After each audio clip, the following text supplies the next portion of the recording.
कैसे हैं आप सब। आज हम बात करेंगे कि वो कौन से भाग्यशाली जीव हैं जिनको वो रब, वो खुदा, वो मालिक मिलने के लिए आता है और वो उनकी कौन सी बातों पर इतना रीझ जाता है कि उसे खुद ही आना पड़ता है दर्शन देने के लिए। वो मजबूर हो जाता है जीव के सामने आने के लिए। कैसी भक्ति करता है जीव जो उस कुल मालिक को ही रिझा लेता है। आज हम इसी पर विचार करेंगे और शुरुआत करेंगे धन्य जट से। हम सब ने उसका इतिहास पढ़ा है, उसकी बुक्स पढ़ी हैं, गुरबानी में भी उसका नाम आता है धन्य जट का। कितनी भोली भाली और कितनी प्यारी रूह उस रब की।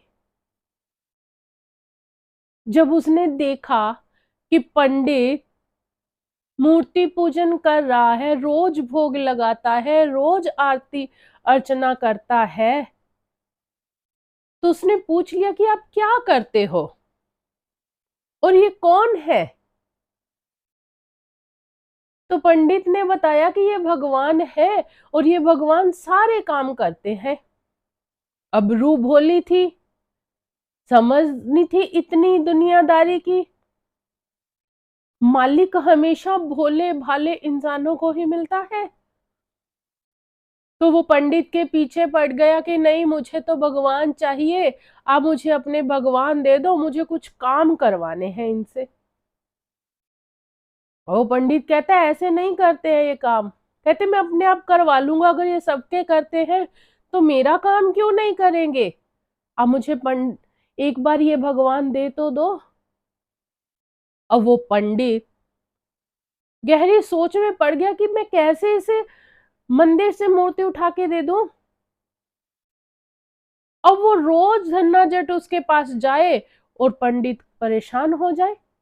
एक दिन पंडित परेशान होकर एक कपड़े में पत्थर लपेट के दे दिया, कहते कि जाओ ये भगवान है, ले जाओ इसकी पूजा करो। अब मन पवित्र था, अंदर कोई मैल नहीं थी। उसने उस पत्थर को ही भगवान मानकर पूजना शुरू कर दिया।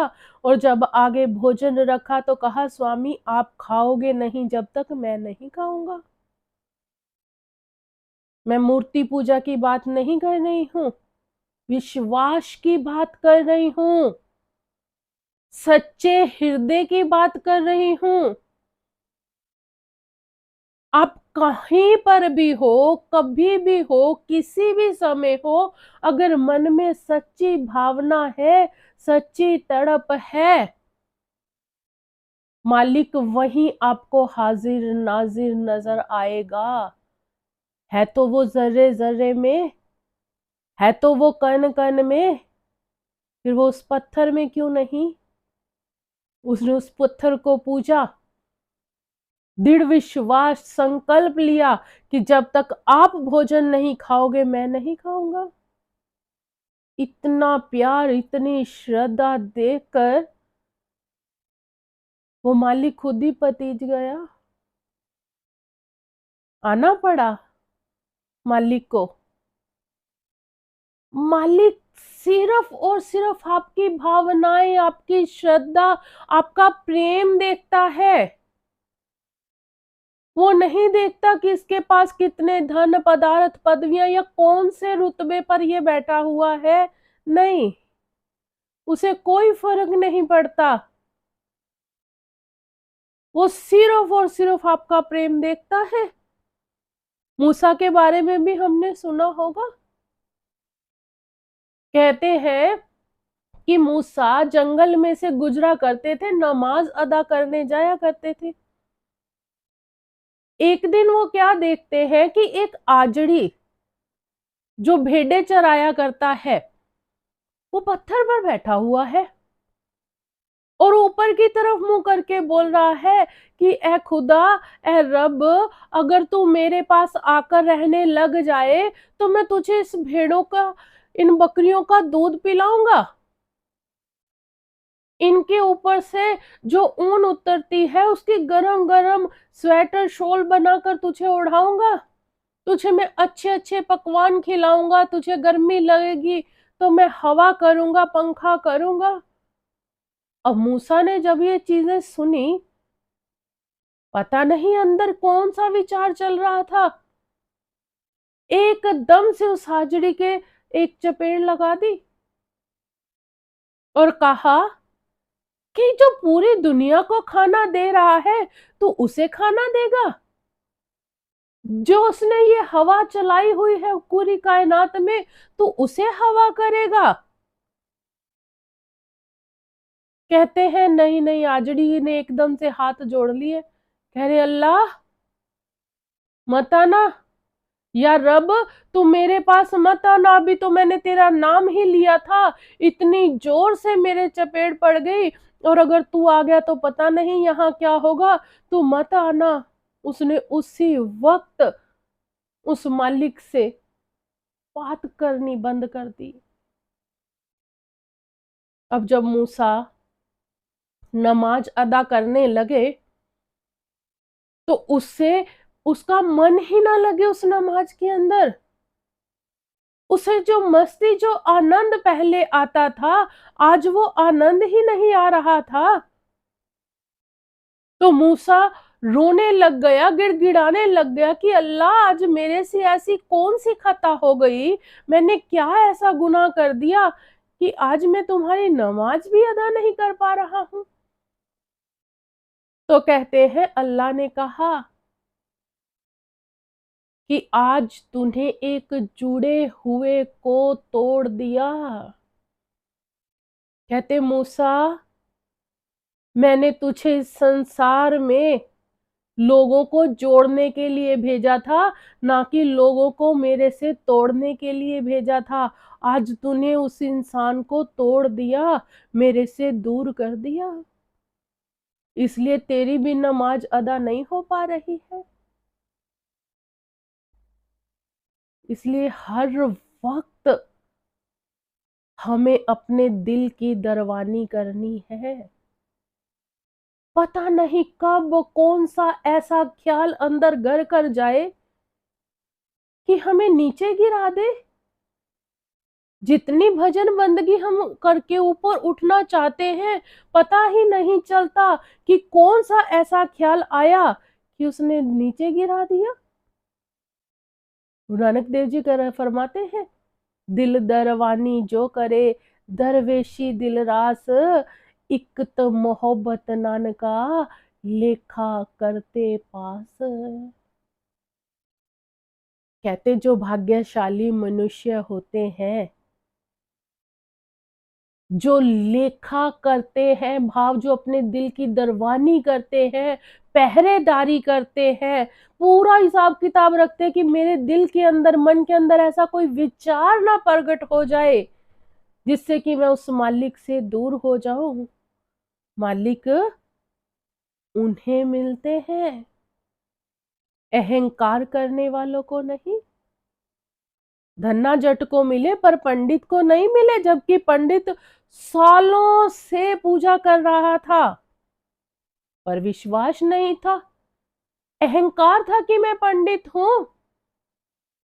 और मूसा मूसा के अंदर भी शायद उस समय अहंकार आ गया था कि मैं कितनी नमाज अदा करता हूं, मैं कब से अल्लाह के साथ जुड़ा हुआ हूं, और आज ये अल्लाह को ऐसी बातें कर रहा है। अहंकार करने वालों को कभी भी वो रब, वो मालिक, वो खुदा नहीं मिलता। बाबा शेख फरीद साहब जी ने एक बड़ी सुंदर उदाहरण के जरिए हमें समझाया।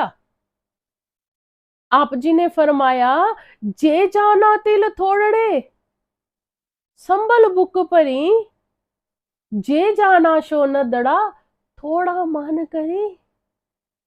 अब उदाहरण दे रहे हैं कि जैसे जब शादी होती है और जो बेटी ब्याह कर घर आती है, जिसे हम बहू भी कहते हैं, कहते उस बेटी की परख के लिए उसे कुछ तिल दिए जाते हैं और उसे समझाया जाता है कि बेटी, यहाँ पर जितने भी लोग खड़े हैं, इन सब के अंदर ये तिल बराबर मात्रा में बांट दो और कुछ तिल अपने लिए भी बचा लो। तो वो बेटी सबको थोड़े थोड़े तिल बांटती हुई कुछ तिल अपने लिए भी बचा लेती है। ये परख होती थी बेटियों की कि ये बेटी कितनी समझदार है। ठीक इसी तरह बाबा शेख फरीद जी फरमाते हैं कि उस मालिक ने भी हमें तिल भाव श्वास थोड़े भाव बहुत कम दिए हुए हैं। इसे हमने दुनिया में भी लगाना है, अपनी जिम्मेवारियां भी निभानी है, परिवार को भी टाइम देना है और अपने लिए भी कुछ श्वास बचाने हैं, अपने लेखे में भी कुछ श्वास लिखवाने हैं। और वो कौन से श्वास हैं जो हमारे हिस्से में लिखे जाएंगे? जो सेवा, सुमिरन और सत्संग में बीतेंगे। आज हम कितने श्वास सेवा, सत्संग, सुमिरन में बिता रहे हैं? कितने का तिल, कितने का श्वास हम अपने लेखे में लिखवा रहे हैं? तो फिर हमें समझदार कौन कहेगा? जो दिन रात उसकी याद में जुड़े रहते हैं, जो हर समय उस मालिक को याद करते हैं, वो तो अपना एक एक श्वास उसके लेखे में लिखवा लेते हैं। अपने लेखे में वो कामकार करते हुए भी अपना ध्यान हमेशा नाम के साथ जोड़कर रखते हैं। साईं बुल्ले शाह फरमाते हैं, हथ कार वाल तो दिल यार वाल। वो कामकाज करते हुए भी उस मालिक को नहीं भूलते, क्योंकि उन्हें पता है कि ये जो श्वास मिले हैं बहुत कीमती है। फिर आप फरमाते हैं, जे जाना शो नदड़ा थोड़ा मान करी।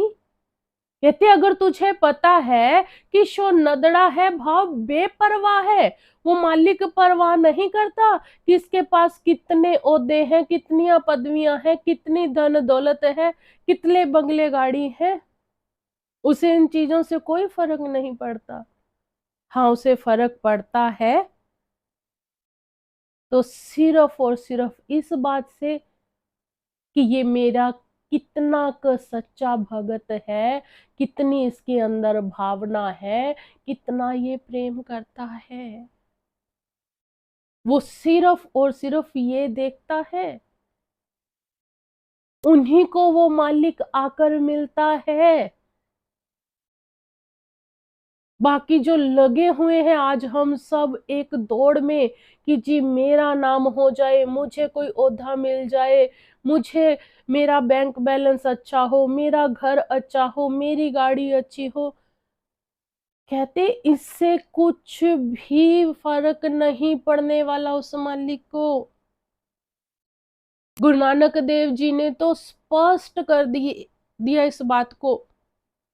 आप जी ने अपनी बानी में फरमाया, जे जुग चारे आरजा होर दसूणी होए, नवा खंडा विच जानिए नाल चले सब कोए, चंगा नाव रखाई के जस कीर्तन जग ले, जे तिस नदर न आवई ता बात न पूछे के।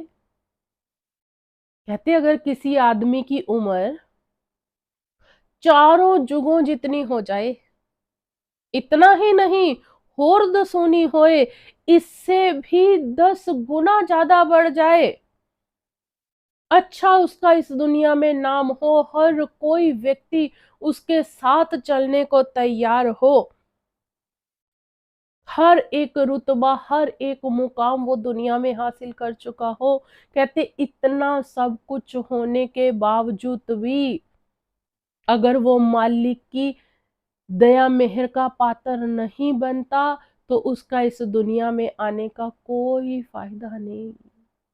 जे तिस नदर ना आवई तवात न पूछे के। कहते मालिक की दरगाह में फिर उसे कोई पूछने वाला भी नहीं होता, क्योंकि उसके घर में ये चीजें चलती ही नहीं है। उसके घर में चलती है ईमानदारी, उसके घर में चलती है सच्चाई, उसके घर में चलती है आपके मन की पवित्रता। उसके घर में अगर कुछ चलता है तो वो है नाम, नाम की कमाई, उसकी की हुई भक्ति। जितनी हम भक्ति करेंगे उतना हम उस मालिक के भी नजदीक होते चले जाएंगे, उतना हमारा मन भी पवित्र होता चला जाएगा, उतना ही हम उस मालिक को अपने और करीब महसूस कर पाएंगे। और ये जरूर होगा अगर हम मेहनत करेंगे तो। धन्यवाद।